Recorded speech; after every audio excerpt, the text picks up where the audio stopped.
अरे सुनामगंज জেলার দরাবাজার উপজেলার মুসলিম জনতা, নরসিংপুরের মুসলিম জনতা শুনে নাও। বাবা আল্লাহ সন্তান ধরে, ভাতিজা ধরে, আত্মীয় স্বজন ধরে ধরে বাহির করে, মায়ের লাশ মেয়ে ধরে, অনেক মহিলারা ধরে ধরে ঘর থেকে বাহির করে।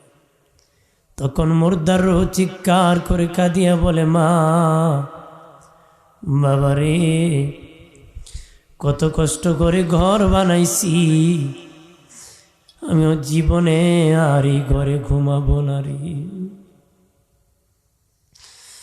আমি বাবা প্রবাসী জিন্দিগি করেছি, বৃষ্টি ভিজেছি, রৌদ্রে শুকাইছি। আমি বাবা মানুষের বাড়ি কাজ করছি, ব্যবসা করেছি, কৃষি কাজ করেছি, রিক্সা চালাইছি, টালা গাড়ি ড্রাইভিং করেছি, কষ্ট করি এই ঘরটারে বাবা বানাইছি। রে আব্বু, কিছুক্ষণ আমারে ঘরে থাকতে দে, পৃথিবীর কেউ মানে না ঘর থেকে বাইরে।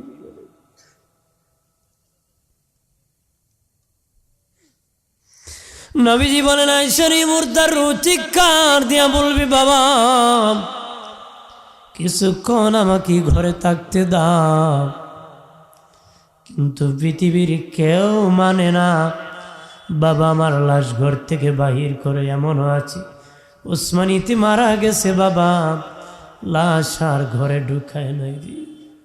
রাত ভর বাবা বাড়ির আঙ্গিনায় লাশটা রেখে দিছে, একটা ঘরেও নেয় না, আরো ফতুয়া দে ঘরে নাকি নেওয়া যাবে না। কবরে যখন নামাই দিবি, ও বাবাজি, দুজন ফিরিস্তা সে সবাই আমরা জানি, তিনটা প্রশ্ন করবে সবাই জানি। জানার পর উত্তর দিতে পারবে না। যারা আল্লাহকে দুনিয়ায় মেনেছে তারা উত্তর দিতে পারবে, ইসলাম পালন করেছে তারা উত্তর দিতে পারবে, নিজের জীবনের চেয়ে নবীরে যারা ভালোবেসেছে সেদিন চিনতে পারবে। আল্লাহ বলবেন তাদের কবরে জান্নাতের বিছানা বিছায়া দাও, জান্নাতের পোশাক পরায়া দাও, জান্নাতের সাথে যোগাযোগ লাগায়া দাও। ধোলা মিয়া যেমন বাসর ঘরে ঘুমায়া যায়, ইয়াউমাল কিয়ামা, কিয়ামত পর্যন্ত ঘুমাইতে থাকো। অসংখ্য অগণিত দরুদুস সালাম শফিনা হাবিবানা নূরানা নবী আহমদ মুস্তফা মোহাম্মদ মুস্তফা সাল্লাল্লাহু আলাইহি ওয়াসাল্লামের প্রতি দরুদ ও সালাম পাঠাচ্ছি এবং পাঠাবো। উচ্চ কণ্ঠে চিৎকার করে আরেকবার বলি আলহামদুলিল্লাহ। আসেন, মৃত্যু একদিন সবাই মৃত্যুবরণ করব। কবরটা হলো আমাদের প্রথম স্টেশন। আখেরাতের প্রথম স্টেশনের নাম কি বলেন? নাম কি? জগৎ 6টা টোটাল মিলি কয়টা? একটা হলো রুহের জগৎ, মায়ের পেটে একটা জগৎ, দুনিয়া আছে এটা একটা জগৎ, কবরে যাব আরেকটা জগৎ, হাসরের মাঠে একটা জগৎ, তারপরে যাব জান্নাতি, ওটা আরেকটা জগৎ। ঠিক কিনা বলেন? ওই জগৎগুলা অতিক্রম করতে হবে। আমরা দুটা জগৎ অতিক্রম করে 3 নম্বর স্থানে আছি। এক সময় রুহের জগৎও খালি হয়ে যাবে, আরেক সময় মায়ও আর পেটে বাচ্চা আর গ্রহণ করবে না, ওটাও খালি হয়ে যাবে। তারপরে জমিনটাও খালি হয়ে যাবে। জমিনটাও কি? মানুষ আর কিছু থাকবে না, সমতল হয়ে যাবে। তাহলে আমাকে আপনাকে মরণ একদিন পাকড়াও করবি, কবরে আমাকে নিবি। নবী বলেছেন উসমান ফিল জান্নাহ, উসমান গনি জান্নাতি। তারপর কবরের পাশে উনি গেলে কান্তে কান্তে বাবা খেজুর গাছের রসের মতন টপ টপ করে পানি পড়ত। নবী জান্নাতি বলেছে, তারপর উনি কান্না করতেন। ওনার দাড়ি মুবারক ভিজে যেত। সাহাবায়ে কেরাম বললেন, ওগো উসমান গনি ভাই, নবী জাহান্নামের বয়ান করলে এমন কান্না করেন না, কবরের পাশে এমন কান্না করেন। উসমান গনি জিন্নৌরাইন রাদিয়াল্লাহু তাআলা আনহু ডেকে বলেন, ওরে ভাইরা, কবর প্রথম স্টেশন, কবর প্রথম ঘাঁটি, কবরে জায়গা ধরা পড়ে যাবে, সব জায়গায় ধরা পড়ে যাবে। কবরে যারা নাজাত পাবে সব জায়গায় নাজাত পাবে। আমি উসমান গনির ভয় হয় কবরে নি ধরা পড়ে যায়, এই জন্য কাঁদতে কাঁদতে আমি বেহুশ হয়ে যাই। জানিয়া রাখনি মুমিন, কবর হলো প্রথম স্টেশন। কবরে ধরা পড়ে গেলে সব জায়গায় ধরা পড়ে যাবারই। এই জন্য কবরকে সম্মান করতে হবে বাবা, কবরকে ইজ্জত করতে হবে, কবরকে সম্মান করতে হবে, হেফাজত করতে হবে। কবরস্থানে গরু বাঁধে বাবা, গোবর ফেলে দেয় বাবাজি, অসম্মান করে, ঠিক না বাবা। কবর আগে কবরবাসী তারা, আমরা পরে কবরবাসী, মূলত সবাই একদিন হব কবরবাসী। সবাই কি কবরবাসী, কেউ আগে আর কেউ পরে। এখন যারা আছে, আমরা এখানে যারা আছি, 100 বছর পরে সবাই কবরবাসী। 100 বছর পরে কি কেউ আর এই মাটির উপরে থাকবো না, মাটির নিচে চলে যাব সবাই। কি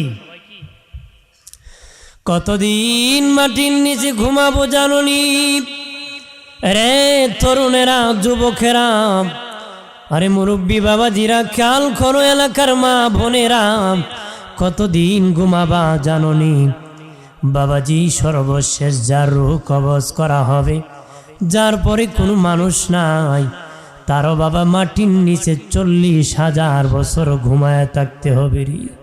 এবার বুঝুরি আমি আপনি কত বছর কবরে ঘুমাতে হবে। কবর কো আমি একা ঘর, কাউকে চার দিব না রে, মাটি চাপা মারবি। আল্লাহর ওলি কবরে গেলে মাটি চাপা মারে, গুনাহগার কবরে গেলে মাটি চাপা মারে, ফাসিক কবরে গেলে মাটি চাপা মারে। আল্লাহর ওলি কবরে যখন যাবি মাটি চাপা মারবি বাবাজি। কিভাবে মারবে জাননি? মা ছেলেকে হাত দিয়া ধরে, হাত দিয়া চাপ দিয়ে দুধ পান করানোর জন্য ধরেরি। বন্ধু বন্ধুর সাথে দেখা হলে সিনার সাথে সিনা লাগাইয়া ধরে, ঠিক আল্লাহর ওলি কবরে যা আমার তো দুপাশের মাটি ওইভাবে ভালোবেসে চাপ দিয়া ধরবি। খুশি হইন নাই? খুশি হইছেননি? কন্যা সুবহানাল্লাহ। আরো আসতে হন। আর বাবাজি পাশে একটু চাপা মারবি, ডান দিকে বাম দিকে যাবে গো, বাম দিকে ডান দিকে যাবে, একদম চুরমার করে ফেলবি। কত চাপ দিবি জানুনি? একজন ইমানদার গুনাহগারকে কত চাপা মারবি? যত চাপা দিলে জীবনের গুনাহ মাফ হয়ে যাবে, তত চাপা মারবি। নবী বলেন, আমার একদল উম্মত জাহান্নামী হয়ে কবরে ঢুকবে, হাসরের দিন জান্নাতি হয়ে উঠে দাঁড়াবে। তারা কারা জানুনি? মাটি তাদেরকে চাপা মারবে। কত দিবে? যত দিলে গুনাহ মাফ হবে তত চাপা মারবে, হাসরের দিন মাফ করে জান্নাতি বানায় দাঁড় করাবে। কবরে চাপ দিয়ে মাফ করে হাসরে জান্নাতি হয়ে দাঁড়াবেন, না দুনিয়ার থেকে বেহেশতি হয়ে কবরে যাবেন? কতক্ষণ না রাজি না আপনারা? না হুজুর দেখি কি অবস্থা খবর কি নাকি? হ্যাঁ, এই পর্যন্ত কেউ ঘুরে ঘুরে আসছে নাকি কবর থেকে? বিআইটাই বললে চলে আইছে, ফিরিস্তারে কইছে আপনি আমার তালই লাগে দিছে নাকি? কইছে না আমি তো সবারই দিই না, তুমি আমার বিয়াই তো যাও।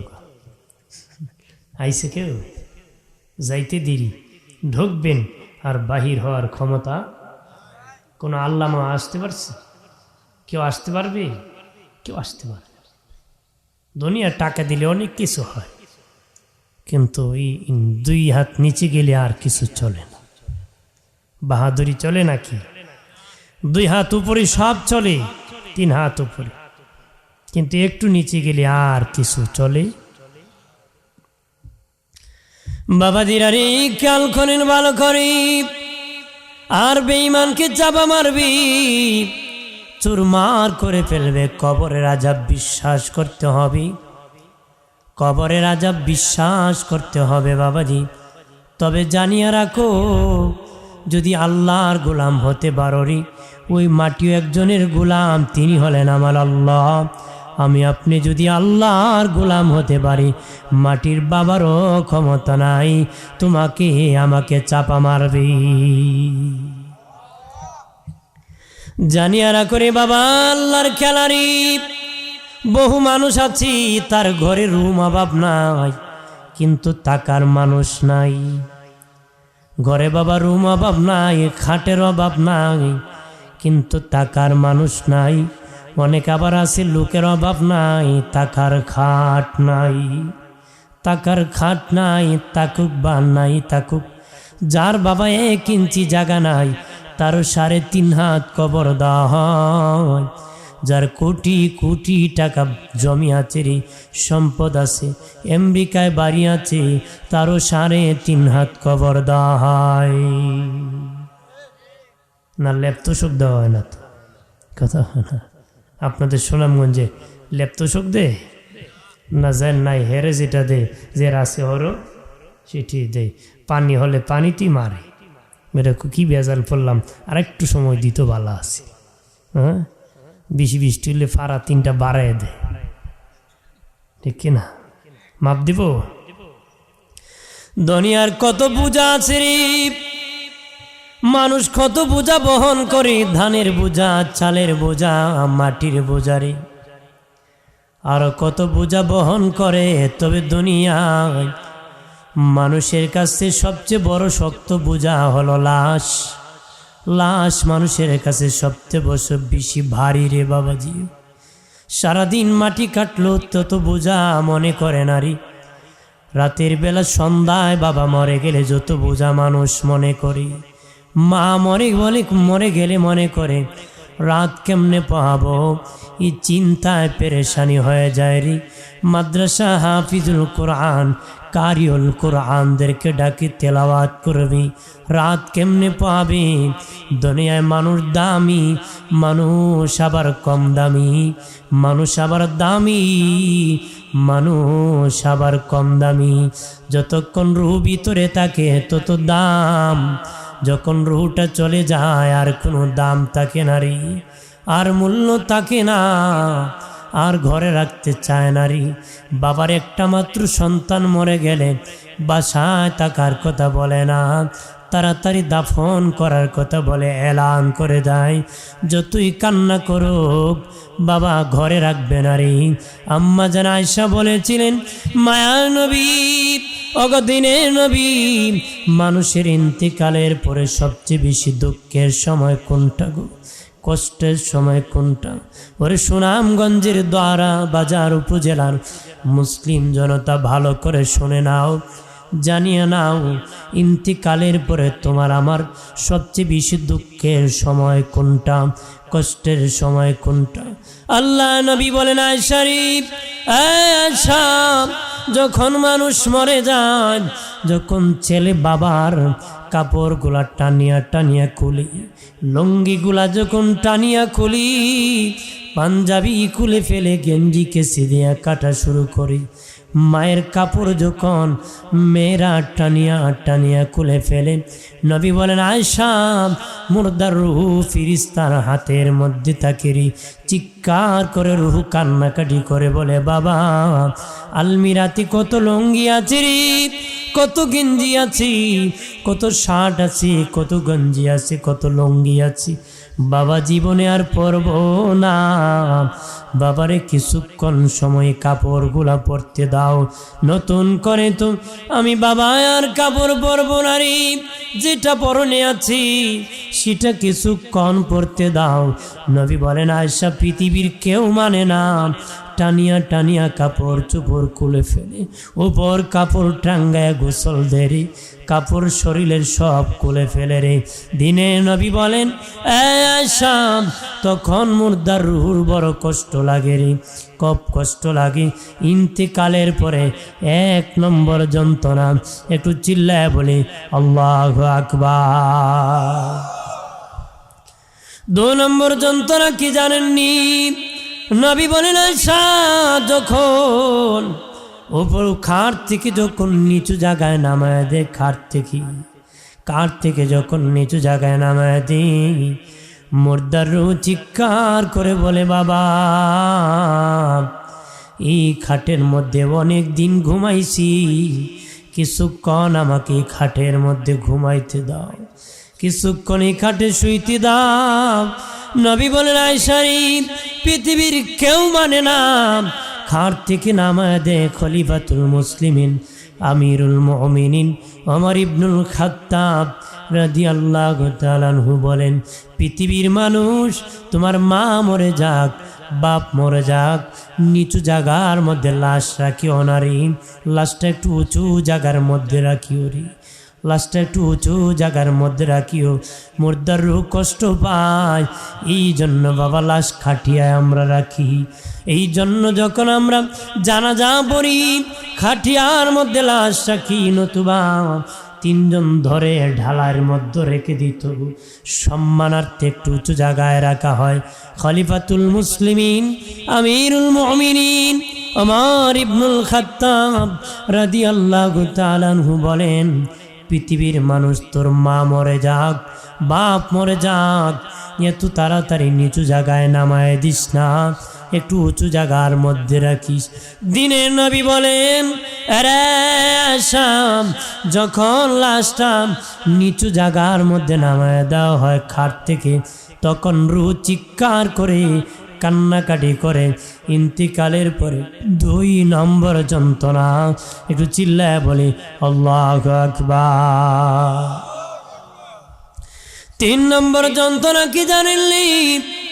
দিনে নবী বলেন, আয়েশা যখন লাশটা দরিয়া ঘর থেকে বাহির করে দাও হয়, ঘর থেকে যখন লাশটা বাহির করা হয়, বাবার লাশ সন্তান ধরে, ভাতিজা ধরে, আত্মীয় স্বজন ধরে ধরে বাহির করে, মায়ের লাশ মেয়ে ধরে, অনেক মহিলারা ধরে ধরে ঘর থেকে বাহির করে। তখন মুর্দার রূহ চিৎকার করে কাঁদিয়া বলে, মা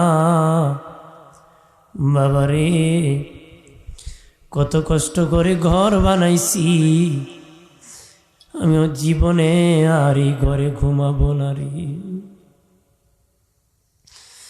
আমি বাবা প্রবাসী জিন্দিগি করেছি, বৃষ্টি ভিজেছি, রৌদ্রে শুকাইছি, আমি বাবা মানুষের বাড়ি কাজ করছি, ব্যবসা করেছি, কৃষি কাজ করেছি, রিক্সা চালাইছি, টালা গাড়ি ড্রাইভিং করেছি, কষ্ট করি এই ঘরটারে বাবা বানাইছি। রে আব্বু কিছুক্ষণ আমারে ঘরে থাকতে দে, পৃথিবীর কেউ মানে না ঘর থেকে বাইরে।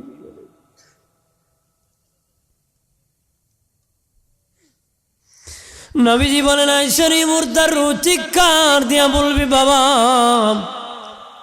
কিছুক্ষণ আমাকে ঘরে থাকতে দাও। কিন্তু পৃথিবীর কেউ মানে না বাবা আমার লাশ ঘর থেকে বাহির করে। এমনও আছে উসমানীতে মারা গেছে বাবা, লাশ আর ঘরে ঢুকায় নাই। রাত ভর বাবা বাড়ির আঙ্গিনায় লাশটা রেখে দিছে, একটা ঘরেও নেয় না, আরো ফতুয়া দে ঘরে নাকি নেওয়া যাবে না রে। বাবাজি খেয়াল করি, ভালো করিনি ও বাবাজি, যদি সুযোগ থাকে লাশটাকে একটু ঘরে রাখিও, যদি সুযোগ থাকে বাবা ঘরে রাখে, পাহারা দিও রে বাবাজি। মুর্দার রুহ বড় কষ্ট পায়, চিৎকার করে কান্নাকাটি করেন। ইন্তিকালের পরে 3 নম্বর যন্ত্রণা, একটু চিল্লায় বলে আল্লাহু আকবার। আমার বানের বাবাজি খেয়াল করেন ভালো করে, কবরে যখন নামাই দিবি ও বাবাজি, 2 জন ফেরেশতা সে সবাই আমরা জানি 3টা প্রশ্ন করবে, সবাই জানি। জানার পর উত্তর দিতে পারবে না। যারা আল্লাহকে দুনিয়ায় মেনেছে তারা উত্তর দিতে পারবে, ইসলাম পালন করেছে তারা উত্তর দিতে পারবে, নিজের জীবনের চেয়ে নবীরে যারা ভালোবেসেছে সেদিন চিনতে পারবে। আল্লাহ বলবেন তাদের কবরে জান্নাতের বিছানা বিছায়া দাও, জান্নাতের পোশাক পরায়া দাও, জান্নাতের সাথে যোগাযোগ লাগায়া দাও। ধোলা মিয়া যেমন বাসর ঘরে ঘুমায়া যায়, ইয়াউমাল কিয়ামা কিয়ামত পর্যন্ত ঘুমাইতে থাকো। কতদিন ঘুমাবা? কিয়ামত পর্যন্ত ঘুমাতে থাকো রে। আরেকজন সুদকুর, ঘুষকুর, হারামকুর, জিনাকুর, মদকুর, বাবাজি নেশাকুর, একজন পাপিষ্ট যখন কবরে উত্তর দিতে পারবে না রে, কবরে বাবাজি জাহান্নামের সাথে যোগাযোগ লেগে যাবে গো। জাহান্নামের বিছানা বিছায়া দিবে, পোশাক পরায়া দিবে। একটা অন্ধ ফেরেশতা মোটা একটা বেন্দা নিয়ে কবরে আসবে, একটা বাড়ি মারবে, 70,000 গজ নিচে দেবে যাবে, আবার টান দিয়ে উঠাবে, আবার বাড়ি মারবি, আবার 70,000 গজ নিচে দেবে যাবে, আবার টান দিয়ে ওঠাবে। দিনের নবী বলেন বাড়ির চুটি লোক চিৎকার করবে, যে গদা দিয়া বাড়ি দিবে এটার ওজন কত জাননি? নবী বলেন জিন আর মানুষ মিলে ওই গদার ওজন সামাল দিতে পারবে না, ওই লাঠির ওজন সামাল দিতে পারবে না। এমন একটা লাঠি দ্বীপ একটা বাড়ি মারবে, 70,000 গজ নিচে দেবে যাবি, আবার টান দিয়ে উঠাবি, ওই লোক চিৎকার করবে। নবী বলেন তার চিৎকারের আওয়াজ পৃথিবীর মানুষ যদি শুনতো, মানুষ পাগল হয়ে ঘোরাতো রে, আর হুশ থাকতো না, বেহুশ হয়ে যেত। বাবা ছেলের চিনতো না, ফ্যামিলির জন্য কোনো দায়িত্ব পালন করতো না, আল্লাহর নামে পাগল হয়ে দেশ থেকে দেশান্তর হয়ে যেত রে। এমন ভয়ঙ্কর কবর বাবাজি। ও বাবাজি, আল্লাহ নবী সাহাবী সাদ ইবনে মুআজ রাদিয়াল্লাহু তাআলা আনহু ইন্তিকালের পরে আল্লাহ নবী নিজে জানাজার ইমামতি করেছেন। লাশ যখন খাটিয়ে উঠে নিতেছেন, নবীজি সাদ ইবনে মুআজের লাশের পিছে বড়ি আঙ্গুলে মুবারকে ভর করে করে যেতেছেন, পুরা পা মুবারক নবী নিচে ফেলতেছেন না। সাহাবায়ে কারাম বললেন ইয়া রাসূলুল্লাহ, নবী ওগো মায়ার নবী, কেন গো কদম মুবারক জমিনে ফেলতেছেন না? পায়ে কোনো ব্যথা পাইছেন নাকি? নবী বলেন না না, এ বাবা সাহাবীরা, আমি যা দেখি রে তোমরা তা দেখো না রে। আমার সাদ ইবনে মুআজের জানাজায় এত ফেরেশতা শরীক হয়েছে, আমি রাসূলুল্লাহ 2 কদম রাখার জায়গা পাইতেছি না রে।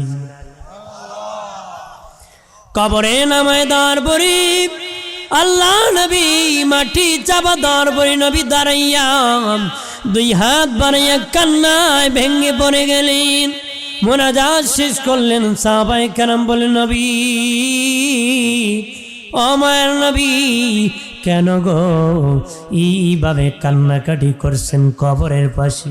দিনের নবী বলেন আমার সাদ ইবনে মুআজকে যখন কবরে রাখিয়া মাটি চাপা দিলাম, তখন দুপাশের মাটি আমার সাদ ইবনে মুআজকে চাপা মারা শুরু করছে। আমি রাসূল দেখে শুইতে পারি নাই, কান্নায় ভেঙে পড়েছি। দোয়া করার কারণে আমার সাদ ইবনে মুআজের কবর আমার আল্লাহ জান্নাতের বাগান বানাইছে।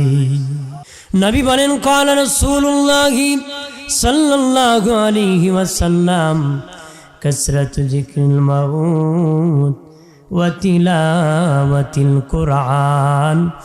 নবী বলেন বেশি বেশি করে মৌতের জিকির করো, মৌতের চিন্তা করো, বেশি বেশি করে কোরআন তেলাওয়াত করো।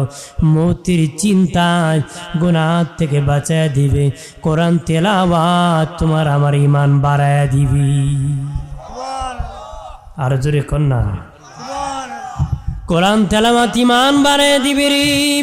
মৌতের চিন্তায় সুদ খানার থেকে বাঁচাবি, ঘুষ খানার থেকে বাঁচাবি, মিথ্যা মামলার থেকে বাঁচাবে, মিথ্যা সাক্ষীর থেকে বাঁচাবে, গীবত থেকে বাঁচাবে, পাল্লায় কম দেওয়ার থেকে বাঁচাবে, মিথ্যার আশ্রয় নিয়ে ব্যবসা থেকে বাঁচাবে। মৌতের চিন্তা বাবা, ও বাবাজি বাহির ভিতরেও ভালো বানায় দিবে। মৌতের চিন্তা সত্য বিচারক বানাবে। মৌতের চিন্তা বাবা জেনার থেকে বাঁচাবে, এতিমের মাল খাওয়ার থেকে বাঁচাবে। মৌতের চিন্তায় মা বাবার ভাগ্যগত সন্তান বানাবে। মৌতের চিন্তায় বাবা বাবাই আবাদ থেকে বাঁচাবে, নেশার থেকে বাঁচাবে, লোকটা ওলি আল্লাহ হয়ে যাবে। আরো জোরে কর। ভাইরা আমার খেয়াল করেন, ভালো করেন। হযরত আবু বকর সিদ্দিক রাদিয়াল্লাহু তাআলা আনহু ইন্তেকালের পরে গোসল করায়া, কাফন পরায়া, জানাজা পড়িয়া নবীজির রওজার পাশে যাইয়া হযরত আলী রাদিয়াল্লাহু তাআলা আনহু বলেন, আমি সালাম দিলাম আর বললাম, ইয়া রাসূলুল্লাহ, দিনের নবী গো, আপনার আবু বকর আপনার পাশে শুইতে চায়। একবার বললেন কোনো শব্দ নাই, দুবার বললেন কোনো শব্দ নাই, তিনবার বললেন কোনো শব্দ নাই। হযরত আলী বলেন, আমি ভয় পেয়ে গেলাম, সিজদায় পড়ে গেলাম। সিজদায় পড়ে বললাম, ইয়া রাসূলুল্লাহ, নবীজি, ও মায়ার নবী, এত তাড়াতাড়ি আপনার আবু বকরকে কেমনে ভুলে গেলেন? হিজরতের সাথী, গুহার সাথী। আপনার আবু বকর মক্কায় বাড়ি ঘর বিক্রি করে মদিনার পল্লীতে ঘর নির্মাণ করেছে আপনার রাসূলের পিছনে নামাজ পড়ার জন্য। অগনবীজি, আবু বকরকে এত তাড়াতাড়ি কেমনে ভুলে গেলেন? হযরত আলী বলে, বলতে দেরি, আল্লাহ নবী রোজা তরতর করে কাঁপতে শুরু হতে দেরি হয় নাই। আরো জোরে।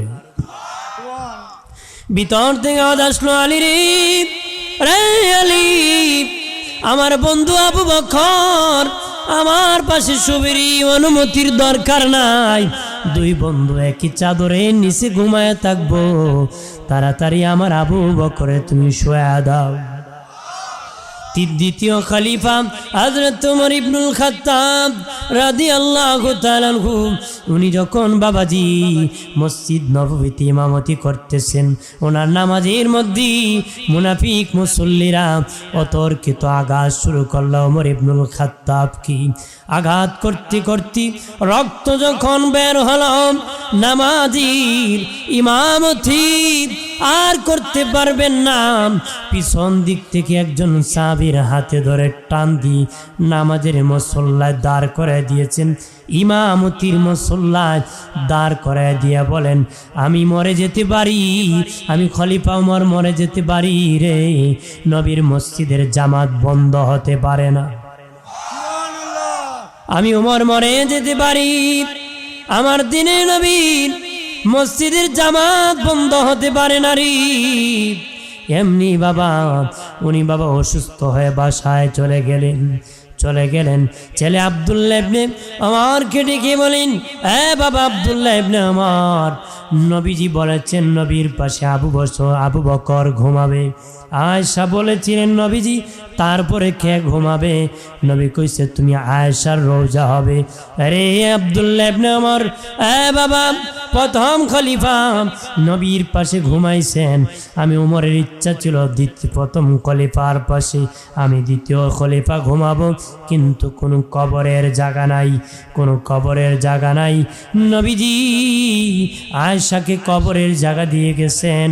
তুমি যদি আম্মা জান আয়েশাকে আমার সালাম কানে দিতাম আর বলতাম, আমার বাবা ওমর আপনার কাছে কবরের জায়গা কেন ভিক্ষা চাইতেছে? উনি চায় আল্লাহর নবী আপনার বাবার পাশে ঘুমানোর জন্য। রহমতের নবী আর আপনার বাবা আবু বকর সিদ্দিক রাদিয়াল্লাহু তাআলা আনহুর পাশে ঘুমাইতে চান। আম্মা জান আয়েশার কাছে যাইয়া আব্দুল্লাহ ইবনে ওমর ডেকে বলি আম্মা জান আয়েশা সিদ্দিকার কাছে বলেন আমার আব্বা ওমর ফারুক বলেছেন আপনার দয়াল নবীজি আপনাকে কবরের জায়গা দিয়ে গেছেন। আমার বাবার বড় ইচ্ছা ছিল আপনার বাবার পাশে ঘুমাবে, প্রথম খলিফার পাশে দ্বিতীয় খলিফা ঘুমাবে, যদি আপনি কবরের জায়গাটা আমার বাবাকে দান করে দিতেন। বাবাজি দুনিয়ার সব দেওয়া যান, কিন্তু বাবাজি নবীর পাশে কবরের জায়গা তো দেওয়া যায় না রে। আম্মা জান আয়েশা ধা ধা করে চোখের পানি ছেড়ে দিয়ে বলেন আব্দুল্লাহ ইবনে ওমর মনে মনে বলেন আমি যদি কবরের জায়গা না দিই কিয়ামতের দিন আমার স্বামী রহমতের নবী আমার বাবা আবু বকর দুজন আমাকে যদি বলেন আয়েশা আমার বন্ধু মোর পাশে ঘুমাইতো ছিল, কেন গো কবরের জায়গাটা তাকে দান করো নাই? আমি তখন কি করব? লজ্জায় পড়ে যাব। যাও বাবা আব্দুল্লাহ ইবনে ওমর, তোমার বাবা ওমর ফারুককে আমার সালাম দিও আর বলিও নবীজি জায়গা আমাকে দিয়েছে কবরের জায়গা, আমি তোমার বাবাকে দান করে দিয়েছি। আলোচনা খারাপ লাগতেছে? কথা কি বোঝা যাইতেছে? হ্যাঁ, আর একটু কিছুক্ষণ বলবো, শুনবেন না রাগ করবেন? আর একটু বলি।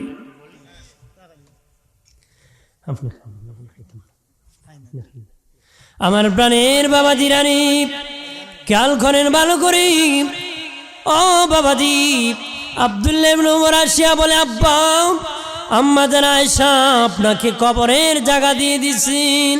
হযরত ওমর ফারুক বলে বাবা আব্দুল্লাহ ইবনে ওমর আমার ঠিক হয় নাই, আমি খলিফা, ওনার কাছে কবরের জায়গা চাওয়াটা আমার ঠিক হয় নাই রে, বেয়াদবি হয়ে গেছে। আমি ওমর যেদিন মরে যাব সেদিন আমি বাদশা থাকবো না রে, ওই দিন আবার আম্মা জান আয়েশার কাছে অনুমতি নিতে হবে রে। সেদিন তুমি আমার আম্মা জান আয়েশার কাছে অনুমতি নিয়ে দাফন করিও। ঠিক হযরত ওমর ইবনুল খাত্তাব রাদিয়াল্লাহু তাআলা আনহুর ইন্তেকালের পরে আবার আম্মা জানের কাছে অনুমতি নিয়ে আল্লাহর নবীর প্রথম খলিফা আবু বকরের পাশে হযরত ওমরকে দাফন করা হয়, কবর দেওয়া হয়। বাবাজি খেয়াল করেন ভালো করে, আল্লাহ নবীর ইন্তেকালের পরে আম্মা জান আয়েশা প্রতিদিন রাতের বেলা দয়াল নবীর রওজা মোবারক জিয়ারত করতেন, নবীজির রওজা শরীফ জিয়ারত করতেন। হুজরাত শরীফ অনেক ছোট্ট ছিল রে, হুজরাত শরীফ অনেক ছোট্ট ছিল। আম্মা আয়েশা বলেন নবীজি যখন নামাজ পড়তেন হুজরাতি এত ছোট ছিল, আমি আবার সোজা করে পা রাখতে পারতাম না, লেগে যেত রে। আমি আয়েশা ঘুমিয়ে পড়তাম, নবী ঘুম থেকে উঠিয়া আমাকে আবার জাগাইতো নবীজি, আবার নবীজি এত লম্বা সেজদা দিতেন, আমি ভাবতাম নবী বেঁচে আছেন না বিদায় হয়ে গেছেন। আমি নবীজির নুরানি পা মুবারকে চিমর দিতাম, নবী ঠিক আছেননি, নবী কি জীবিত আছেন কিনা, এত লম্বা সেজদা দিতেন। আল্লাহ নবী বাবাজি দয়াল নবী নিজে কবরস্থান জিয়ারত করেছেন, কবর জিয়ারত বেশি বেশি করে করবেন। নবী বলেন যারা কবর জিয়ারত করে মুর্দারও লাভ হয়, জিন্দারও লাভ হয়, বাবারও লাভ হয়, ছেলের লাভ হয়। বাবা মার ইন্তেকালের পরে কয়েকটা পাওনা আছে, এর মধ্যে একটা পাওনা তাদের গুনাহ আল্লাহর কাছে মাপ চাওয়া, তাদের জন্য আল্লাহর কাছে দোয়া চাওয়া, দোয়া করা। দোয়া আল্লাহ শিখেছে রব্বির রহমহুমা কামা রব্বায়ানি সগীরা। দোয়া আল্লাহ শিখাইছে, নবীকে তোমরা বেশি বেশি করে দোয়া করো মা বাবার জন্য, আর মা বাবার গুনাহ আল্লাহর কাছে ক্ষমা চাও। বলো আল্লাহ, আমার মা আমারে লালন পালন করতে, আমার বাবা আমারে খাওয়াইতে, ইনকাম করতে, সীমানা ঠিক করতে, জমিন রোপণ করতে কত গুনাহ কামাই করে কবরের বাসিন্দা হয়েছে। আল্লাহ গো, আমি কবরস্থানের পাশে দাঁড়াইয়া সূরা ফাতিহা পড়েছি, সূরা ইখলাস পড়েছি, দরুদ শরীফ পড়েছি, হাদিয়া কবরে পৌঁছাও, আর আমার বাবা মার গুনাহ ক্ষমা করে দাও। দিনে নবী বলেন, যেই সন্তান তার মা বাবার জন্য দোয়া চাবে, ক্ষমা চাবে, আল্লাহ খুশি হইয়া বাপ সন্তানরাও ক্ষমা করে দিবে, মা বাবারও মাফ করে দিবি।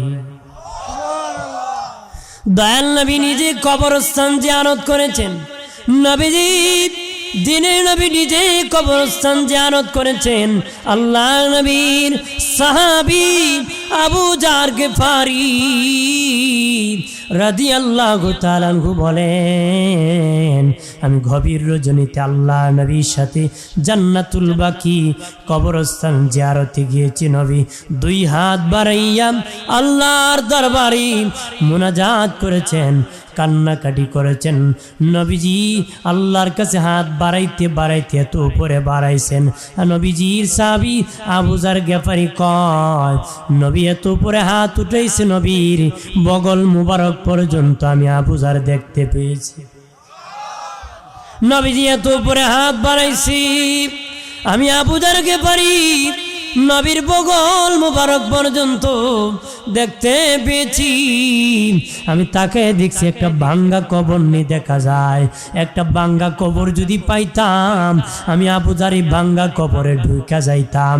আল্লাহ নবী ওই জান্নাতুল বাকির মধ্যে এমন মুনাজাত করেছে, সবার কবর জান্নাতের বাগান হয়ে গেছে। আমি একটা ভাঙ্গা কবর পাইয়া যদি ওই কবরে ঢুকে যেতাম, আল্লাহর নবীর দোয়া আমি আবু জারের ব্যাপারে নসিব হয়ে যেত।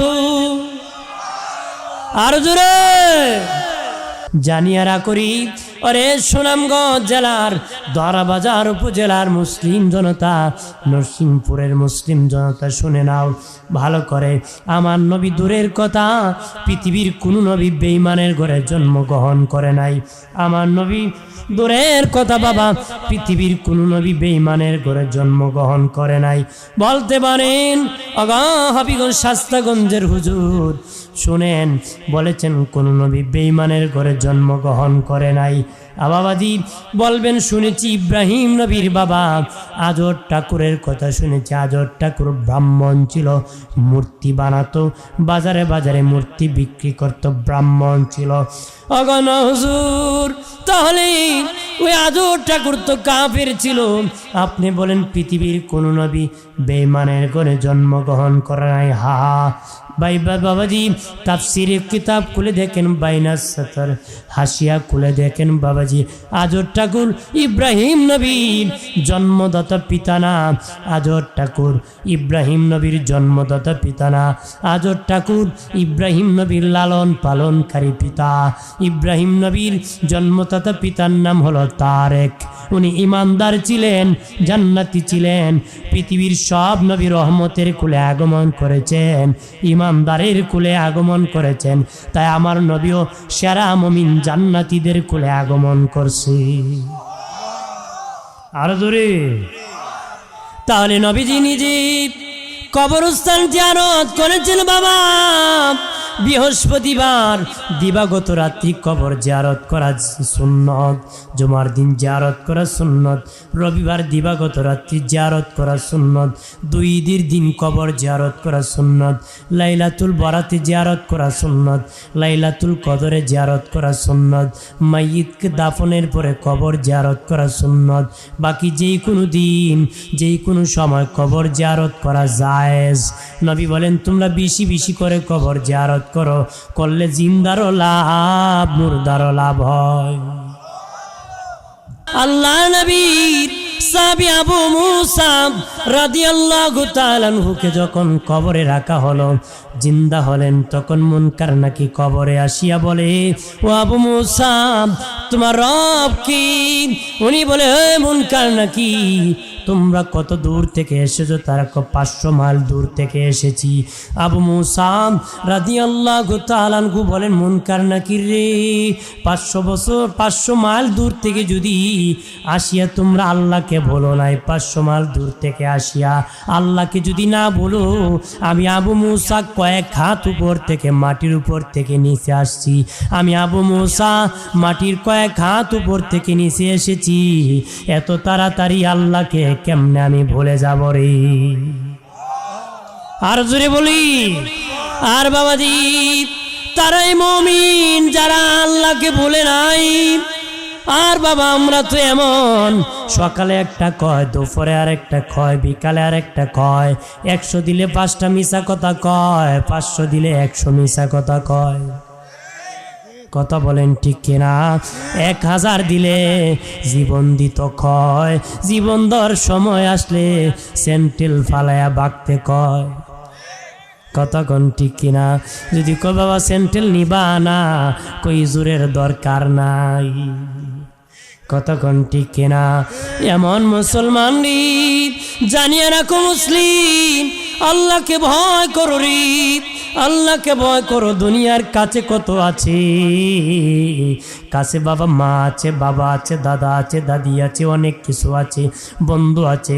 তবে বাবাজি, আমি বাবা হবিগঞ্জ থেকে আসছি, আমার সাথে আমার মা নাই, আমার কেউ নাই, আমি একা এসেছি। আমার সঙ্গী সাথীরা এসেছে, সফর সঙ্গীরা। বাবাজি, আমার সফর সঙ্গীরও আত্মীয় বা তার কেউ ভাই আসে নাই, বাবা আসে নাই, আমার রক্তের কেউ আসে নাই বাবাজি। কিন্তু একটা জিনিস সাথে আসছে, সেটা মালাকুল মউত।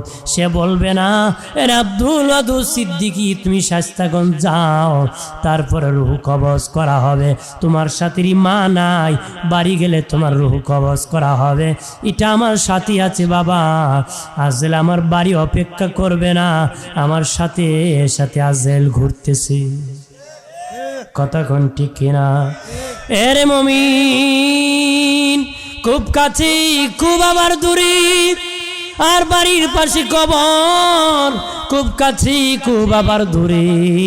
লন্ডন থেকে কথা বলা যায়, আমেরিকার থেকে কথা বলা যায়, কিন্তু বাড়ির পাশে কবরে দেখা হয় না, সাক্ষাৎ হয় না বাবা, দেখা হয় না রে। এই জন্য রে ইমাম গাজ্জালি বলেন, পৃথিবীর মানুষ, লুকিং গ্লাস, আয়নার দিকে তাকাও, সুন্দর চেহারা দেখার জন্য তাকায় না, সুন্দর চেহারা দেখার জন্য তাকায় না। তাকায় দেখো কালো দাড়ি সাদা হয়ে গেছে, কালো চুল সাদা হয়ে গেছে, চেহারার মধ্যে লবণ্যতা এসে গেছে। তাল গাছে তাল পাকলে গাছে থাকে না, জুনা নাইকেল গাছে থাকে না, পাকনাম গাছে থাকে না। বান্দা তোর পাকা ধরেছে, দুনিয়া তাকার জায়গা নারী। ঠিক কিনা বলে? দুনিয়া তাকার জায়গা নারী। দুনিয়া থেকে বিদায় নিতে হবে, সবাই একদিন যেতে হবে। দাদা আছে 80 বছরের, নাতি 1 বছরের, বিদায় হয়ে গেছে। এই রকম ভাবে যাবেন, কবরের মাটির মধ্যে থাকতে হবে। কবরে কতদিন থাকবো আগেই বলেছি, 1000 বছর থাকতে হবে রে। দুনিয়াটা একদিন ধ্বংস হবে, হাসরের মাঠ কায়েম হয়ে যাবে। পৃথিবীটা ধ্বংস হওয়ার পরে একাধারে 40,000 বছর বৃষ্টি হবে, একাধারে 40,000 বছর আসমান থেকে বৃষ্টি হবে, রাত দিন 24 ঘন্টা বৃষ্টি হবে। বৃষ্টির পানির দ্বারা মানুষের দেহ গঠন হবে, মানুষের দেহ গঠন হবে বাবাজি। পৃথিবীটা সমতল হবে, পাহাড় পর্বত উড়ে যাবে, সাগর গোলাম ভরাট হয়ে যাবে, ভরাট হয়ে যাবে। পৃথিবী সমতল হবে, কবরের মধ্যে মানুষের দেহ গঠন হবে। দেহ গঠন হইব না আপনারা? না, আল্লাহ পারত না। যখন আমার কোনো অস্তিত্ব ছিল না তখন আল্লাহ পারছে, এখন আমার অনেক অস্তিত্ব আছে, এখনো আল্লাহ পারবো না? কথা না। একটা মানুষের জন্য প্রথমটা কঠিন হলে দ্বিতীয়টা সহজ হয়। আল্লাহর জন্য কোনো বিষয় কোনো কঠিন প্রথমও কোনো কঠিন নাই, শেষও কোনো আগেও না পরেও না, কোন সময় কঠিন বলতে কোনো শব্দ আল্লাহ শানে চলে চলে। বাবাজি ইব্রাহিম নবী রাস্তা দিয়ে যান, দেখেন বাবা একটা প্রাণী, বিভিন্ন প্রাণীরা বিভক্ত করে খেয়ে ফেলেছে, খাইতেছে। মাথার অংশ একজন খেয়ে ফেলেছি, পায়ের অংশ একজন নিয়ে গেছে, অন্য পা একজন নিয়ে গেছে। ইব্রাহিম নবী বলে, আল্লাহ ও মালিক, তুমি বলেছ ওই প্রাণীকে কিয়ামতের দিন দাঁড় করাবা, কিন্তু বললাম ওই প্রাণী বিভিন্ন প্রাণী তাকে বিভক্ত করে খেয়ে ফেলেছে। আল্লাহ কেমনে গো তার কিয়ামতের দিন দাঁড় করাবা? আল্লাহকে, ইব্রাহিম তুমি কি বিশ্বাস করো না? ইব্রাহিম নবীকে বিশ্বাস করি গো আল্লাহ, তবে দেখাইলে ভালো হতো। আল্লাহকে ঠিক আছে আমি দেখাইতেছি। ইব্রাহিম 4টা পাখি আল্লাহ ইব্রাহিম নবীকে দিলেন, বললেন 4টা পাখি জবাই করো ইব্রাহিম, জবাই চামড়া ছিলাই করো, এরপরে গোস্তগুলা রুই রুই করো। গোস্তগুলা রুই রুই করলেন। আল্লাহ বলেন, এই ইব্রাহিম 4টা গোস্ত একত্র করে আটার কায়ের মতন বানাও। 4টা গোস্ত একত্র করে আটার কায়ের মতন ইব্রাহিম নবী বানাইছে, মিক্স করে ফেলছে, একত্র করে ফেলছে। এরপরে আমার আল্লাহ বলেন, ইব্রাহিম রে এখন 4টা ভাগ করো। 4টা ভাগ করেছেন। আল্লাহ বলেন, ইব্রাহিম ওই 4টা ভাগ 4টা পাহাড়ের মধ্যে রেখে দাও। ইব্রাহিম নবী 4টা পাহাড়ে রেখে দিয়েছেন। আল্লাহ বলেন, ইব্রাহিম এবার কোন পাখি তুমি বানাবার ডাক দাও। এর মধ্যে একটা পাখি হলো কাক। কাকও আল্লাহ দিয়েছিলেন। ইব্রাহিম নবী বলেন, কাক আগের মতন কাক হয়ে যাও। বলতে দেরি 4 পাহাড় থেকে কাকের 4 পাহাড়ে তার অংশ বিভক্ত ছিল। 4 পাহাড় থেকে তার অংশ আসিয়া জোড়া লাগিয়ে আগের মতন কাক হতে দেরি হয় নাই। আরো জোরে কর। প্রাণের বাবাজি রানী, বাবাজি তোমাকে যদি বাঘে খেয়ে ফেলে, বাবা অনেক প্রাণীরা বিভক্ত কোনো খেয়ে ফেলে রি, একত্র করে হাসরে দাঁড় করায় দিবে কে? হযরতে হুযায়র আলাইহিস সালাম একটা শহর দেখিয়া আল্লাহ চিৎকার দিয়া বলি আল্লাহ, আর জবান খুলে বলি আল্লাহ। প্রাণের আল্লাহরি কোথায় গেলেন পাব তোমারে, প্রাণের মাওলারি কেমনে ডাকলেন।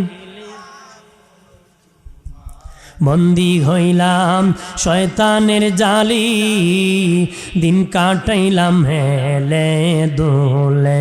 বন্দী হইলাম শয়তানের জালি, দিন কাটাইলাম হেলে দোলে। আমার জীবন মরণ দিলাম তোমারে, আমার জীবন মরণ দিলাম তোমারে। প্রাণের আল্লাহরে কোথায় গেলে পাবো তোমারে, প্রাণের মাওলা।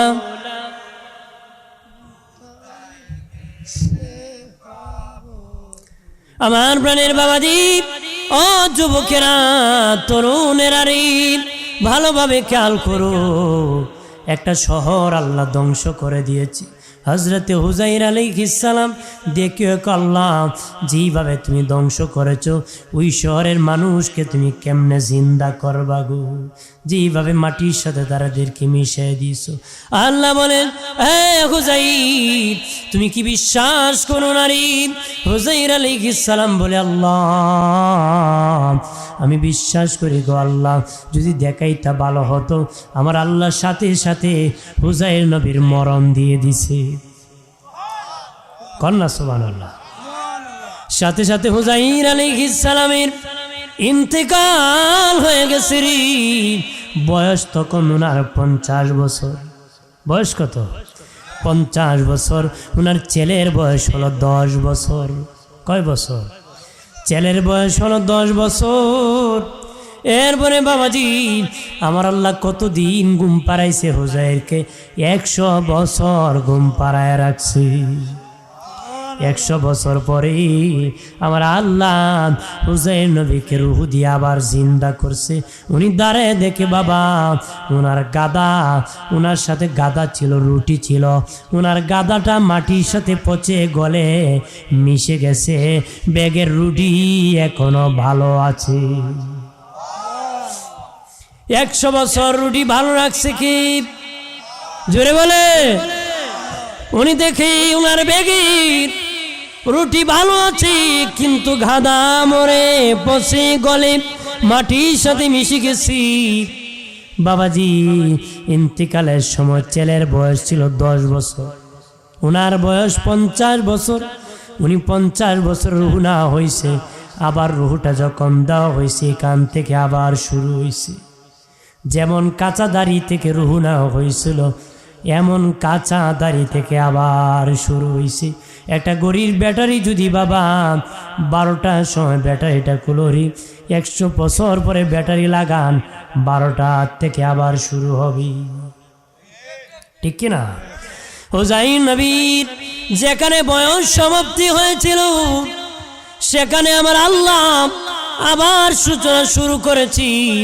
আর ছেলের বয়স হয়ে গেছে 110, বুড়া হয়ে গেছে ছেলে। বাবার বয়স 50, জিন্দা জোয়ান, কাঁচা দাড়ি, কিন্তু ছেলে বুড়া হয়ে গেছে, লাঠি টুকটুক করে হাঁটে। হুজাইর নবী বাড়ি গেছে, বিবি বুড়া হয়ে গেছে, গেইটে দাঁড়াইছে, ছেলে লাঠি বর করে আসছে। ছেলে ডেকে বলে, কে গো? আমি হলাম হুজাইর। কো সর্বনাশ, আমি হুজাইরের সন্তান। আপনি বুঝি হুজাইর 50 বছর বয়সের লোক?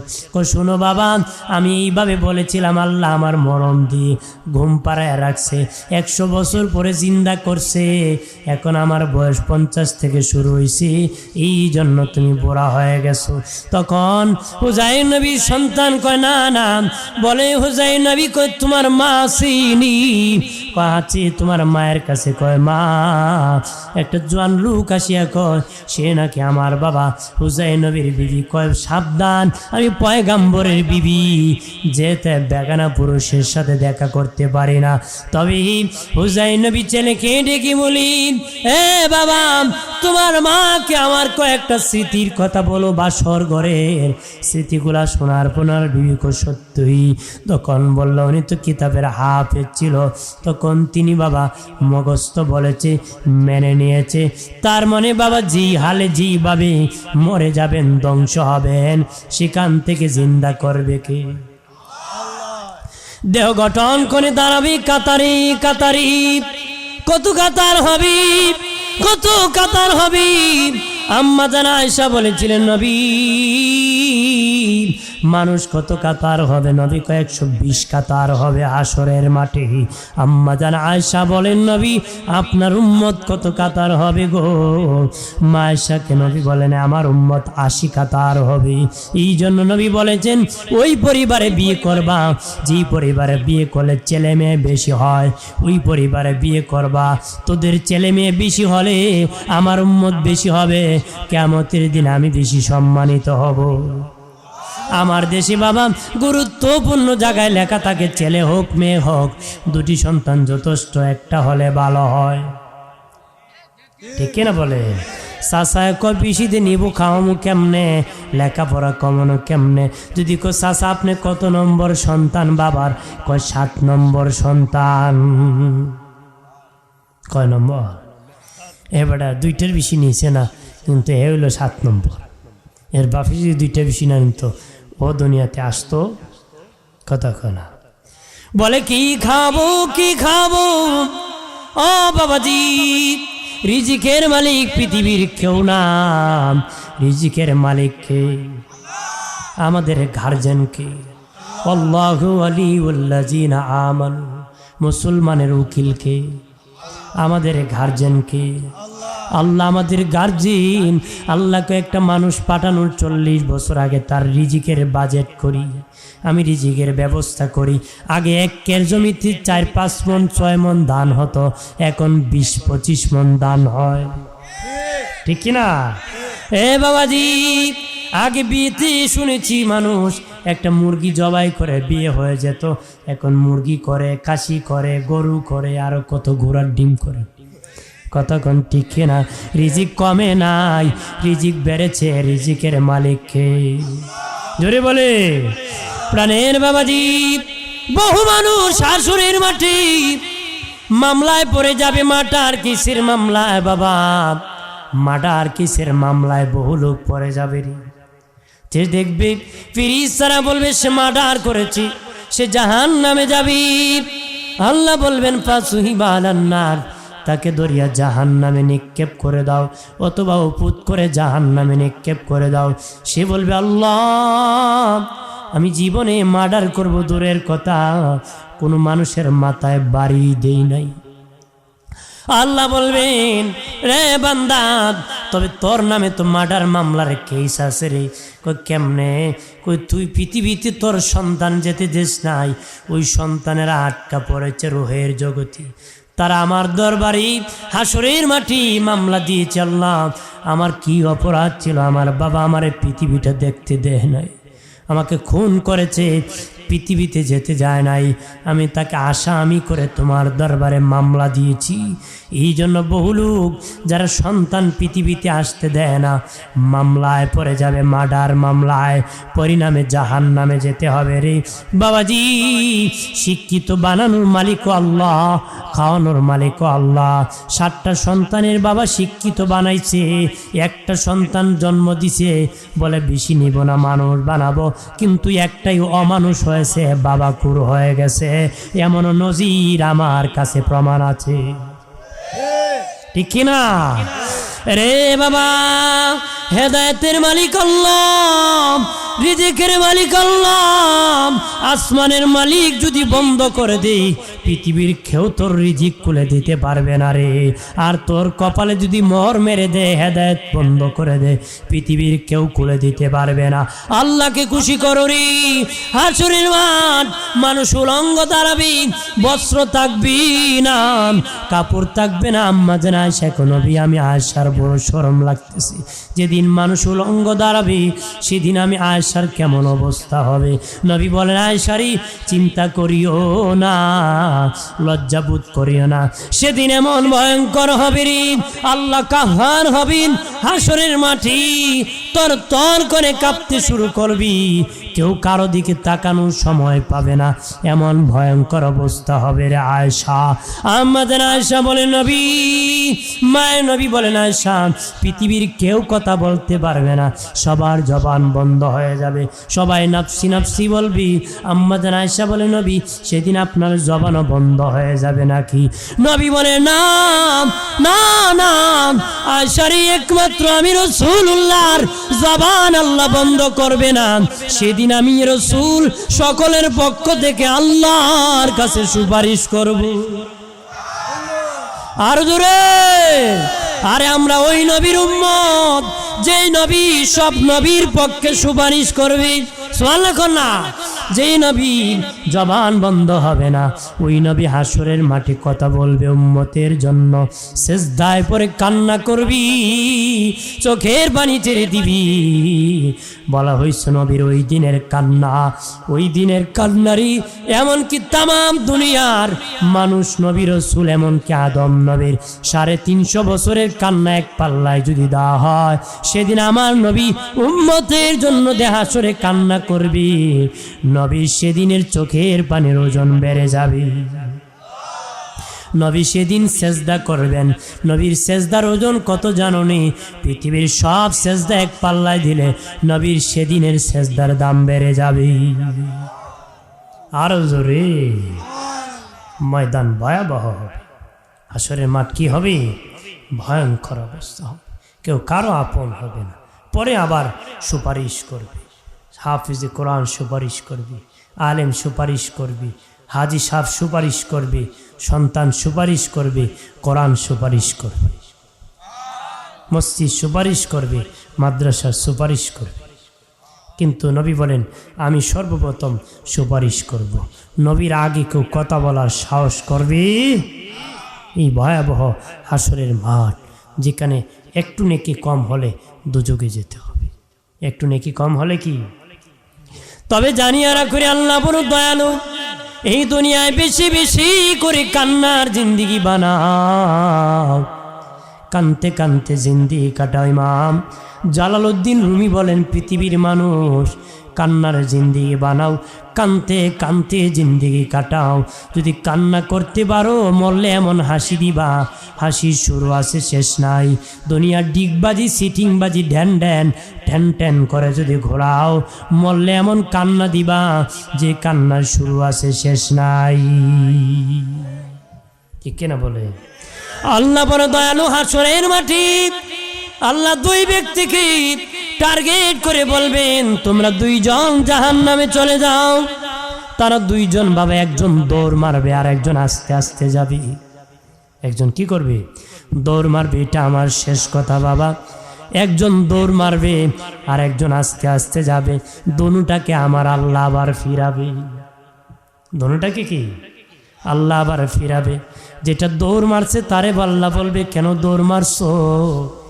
সে বলবে, আল্লাহ গো, দুনিয়ায় তোমার কোনো হুকুম পালন করি নাই, আজকে ভাবলাম জাহান্নামে যাওয়ার জন্য তুমি হুকুম করেছো, ওইটা পালন করতে আর দেরি করব না, এই জন্য তাড়াতাড়ি পালন করতে আমি দৌড় মারছি। সালাক কি ইনতাল কাম তুলিলান নার, আল্লাহ কি জাহান্নামে। আরেকটা বারবার আস্তে আস্তে যাবে আর বারবার এইভাবে ঘাড় বাঁকা করে আল্লাহর দিকে তাকাবি। আল্লাহ বলবেন, বান্দারে কেন রে বারবার তাকাইলি? সে ডেকে বলবে, আল্লাহ আমি নরসিংপুর ওয়াজে গিয়েছিলাম, হুজুরের মুখে শুনেছিলাম আপনি নাকি দয়ালু, আপনার নাম নাকি রহমান, আপনি নাকি রহিম, আপনি নাকি দয়াবান, আপনি নাকি ইচ্ছা করলে বান্দা বান্দির জীবনের গুনাহ ক্ষমা করে যেতে পারো। এই জন্য জাহান্নামে যাওয়ার পথে বারবার বেহার মতন তাকাইছি, তোমার দয়ার কথা ভুলি নাই, তুমি নিয়ে আমারে মাফ করে দাও। এই জন্য বারবার তাকাইছি।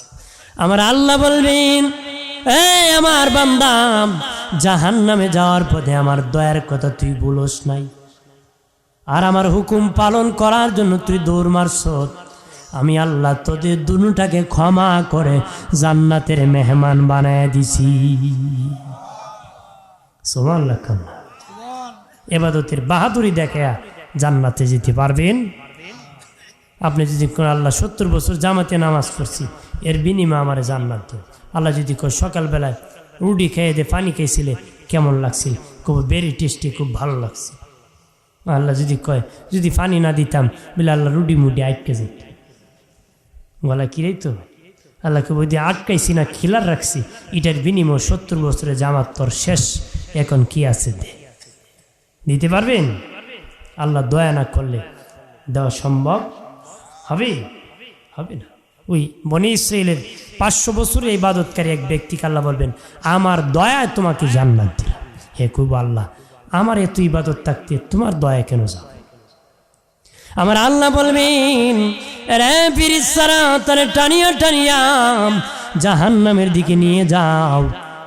সে জাহান্নামের দিকে যখন না হবে, নবী বলেন জাহান্নামের আগুনের তাপে তার পানির পিপাসা হবে। সে বলবে, ফেরেশতা আমাকে একটু পানির ব্যবস্থা করে দাও। ফেরেশতারা বলবে, তোমাকে পানির ব্যবস্থা করে দিতে পারে, বিনিময় কি বিনিময়? তোমার 500 বছরের নেকি দিয়ে দিলে 1 গ্লাস পানির ব্যবস্থা করে দিব। সে বলবে, নেকি দিয়ে দিব, আমার তাড়াতাড়ি পানি দাও। 1 গ্লাস পানির বিনিময় 500 বছর ইবাদত তো আর সব শেষ হয়ে যাবে। শূন্যতে আল্লাহর কাছে আবার হাজিরা দিবে।